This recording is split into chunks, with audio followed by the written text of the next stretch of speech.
problème, c'est lequel? C'est que la Bible déclare que ceux qui allaient jeter Shadrach, Meshach et Abednego, ceux qui allaient les jeter, déjà le feu les avait brûlés.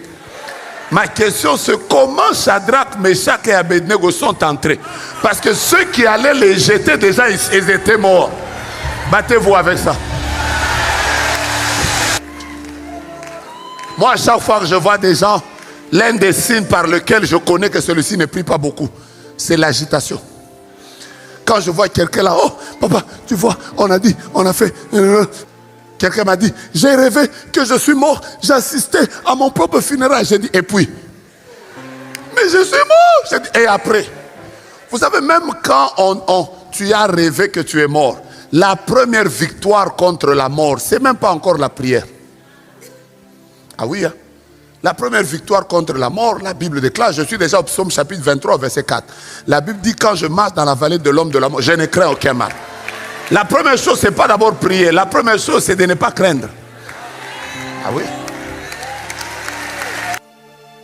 Vous me suivez? Vous appelez Simone, après Lucie. Lucie, c'est pas votre nom. Vous avez dit, c'est votre prénom. Je vois comme quelqu'un qu'on veut rendre aveugle. Et la grâce de Dieu vous est...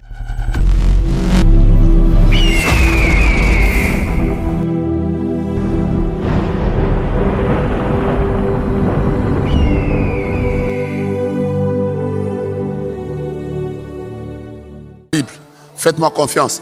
La Bible déclare par exemple qu'il y a des gens qui avaient fait des imprécations.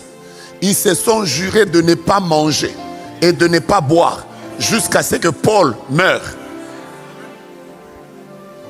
Ils ont fait des imprécations. Ils ont fait, frère, le monde dans lequel nous sommes, c'est un monde où il y a des réalités. Il y a des gens qui peuvent prendre la décision. Oh mon Dieu, quelle bénédiction d'être à la cité royale. La Bible dit, quand le jour fut venu, les Juifs formèrent un complot et firent des imprécations contre eux-mêmes en disant qu'ils s'abstiendraient de manger et de boire jusqu'à ce qu'ils eussent tué Paul. Imagine-toi que les personnes qui veulent mettre fin à nos églises font des imprécations. Parfois ils sont à jeûne, ils font des grandes prières parce qu'ils veulent que tout s'arrête. Et toi, là où tu es seulement là devant ton morceau de poulet. Je veux prier. Frère, à un certain moment, si tu veux monter en autorité, si tu veux monter en puissance, si tu veux monter, tu ne dois pas être quelqu'un qui est en train de jouer avec la prière. Réveille-toi, prie, sacrifie ton repas, saute de temps en temps, quitte ton lit, de temps en temps. Il y a une victoire que Dieu t'accorde maintenant. Il y a une victoire que Dieu t'accorde. Je vois la grâce de Dieu qui tombe sur ta vie, mais une victoire qui entre dans la vie d'une personne qu'on a voulu rendre aveugle. Je répète, aveugle. Je répète qu'on a voulu rendre aveugle. Vous me suivez? Vous me suivez? Vous appelez Simone, après Lucie. Lucie, ce n'est pas votre nom. Vous avez dit, c'est votre prénom. Je vois comme quelqu'un qu'on veut rendre aveugle. Et la grâce de Dieu, vous étiez dans la salle annexe.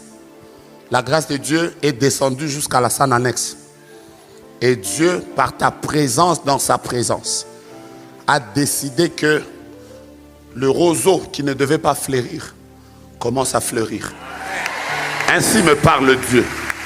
À partir de ce soir, en rentrant, tous les cas de maladie qu'il y avait en famille, il y avait des cas de maladie. Qu'est-ce qu'il y avait? Un décès. AVC. Le Seigneur vient de se lever.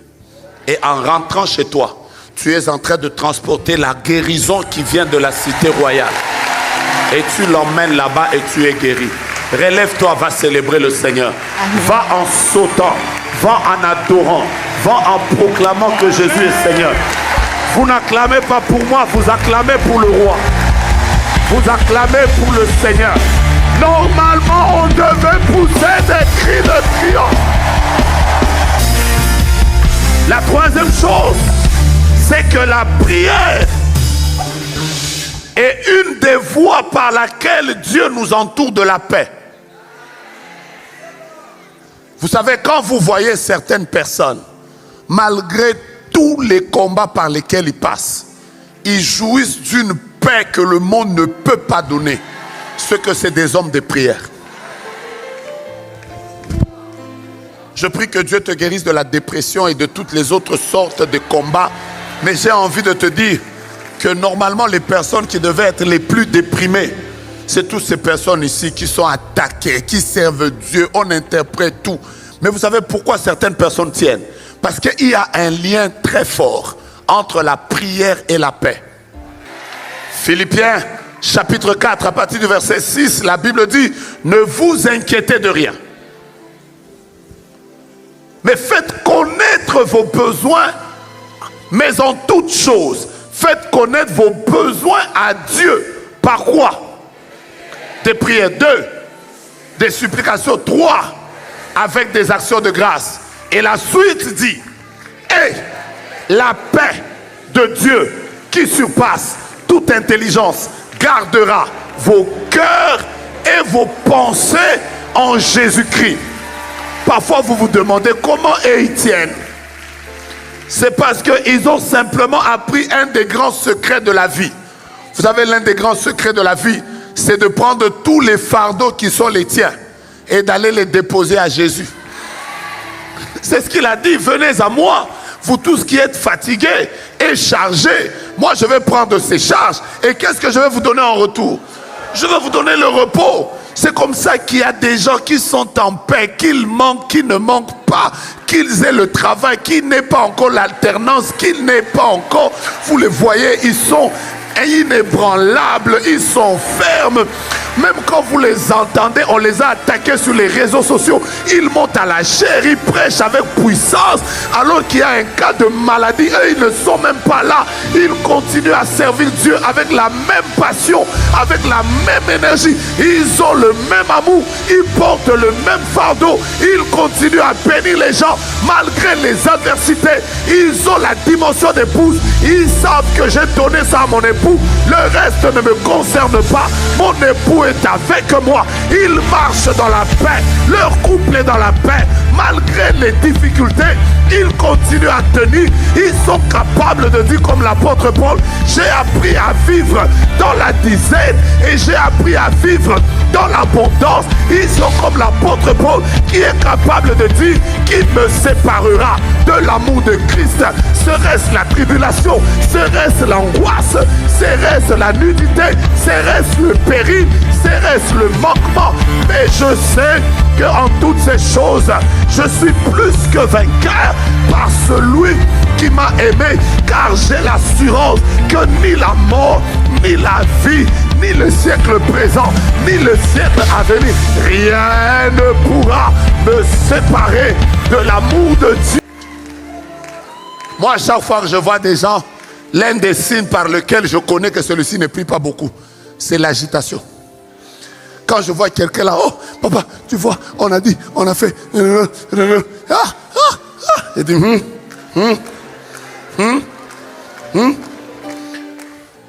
Quelqu'un m'a dit, j'ai rêvé que je suis mort, j'assistais à mon propre funérail. J'ai dit, et puis?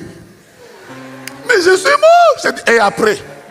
Vous savez, même quand tu as rêvé que tu es mort, la première victoire contre la mort, c'est même pas encore la prière.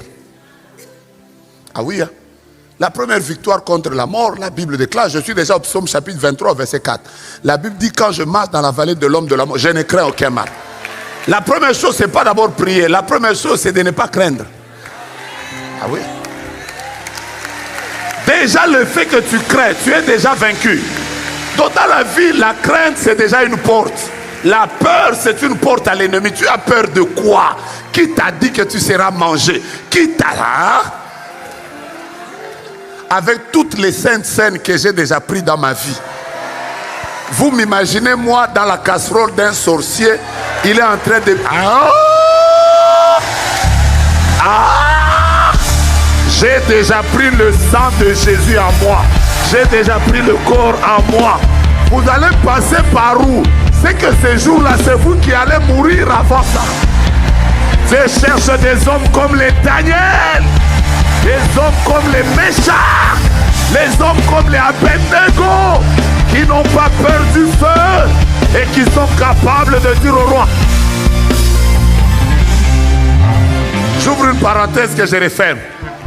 Peut-être que le docteur Kazenga va nous expliquer ça en des termes clairs, en mixant le grec, l'hébreu et tous les autres termes doctoraux. Mon problème, c'est lequel? C'est que la Bible déclare que ceux qui allaient jeter Shadrach, Meshach et Abednego, ceux qui allaient les jeter, déjà le feu les avait brûlés. Ma question, c'est comment Shadrach, Meshach et Abednego sont entrés? Parce que ceux qui allaient les jeter, déjà, ils étaient morts. Battez-vous avec ça.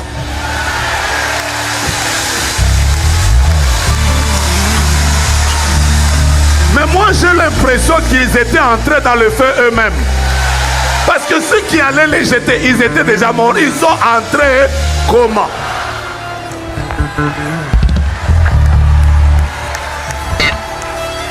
Battez-vous avec ça. Ça, je laisse ça au PPC qui ont le ministère apostolique. Ils vont nous expliquer selon les termes. Parce que l'église est fondée sur les enseignements d'abord des apôtres. Je répète d'abord parce que c'est eux que Dieu a établi premièrement. Je répète, apôtres, battez-vous avec ça. Mais comment étaient-ils entrés? Ça, c'est la première chose. Vous voulez que je vous donne la deuxième chose? La deuxième, c'est que quand ils entrent dans le feu, celui qui les jette dans le feu, il a jeté 3. Mais quand il vient, il commence à compter, il se rend compte que les chiffres sont basculés exponentiels. Comment 3 peut devenir 4? C'est quand il regarde attentivement qu'il se rend compte que le visage de la 4e personne ressemblait au visage d'un fils de Dieu. Même là, ce n'est pas grave. Ce qui est grave, c'est qu'il leur demande de sortir. Tu fais entrer 3. Ils arrivent dans le feu, ils deviennent. Quand ils sortent, ils deviennent 3.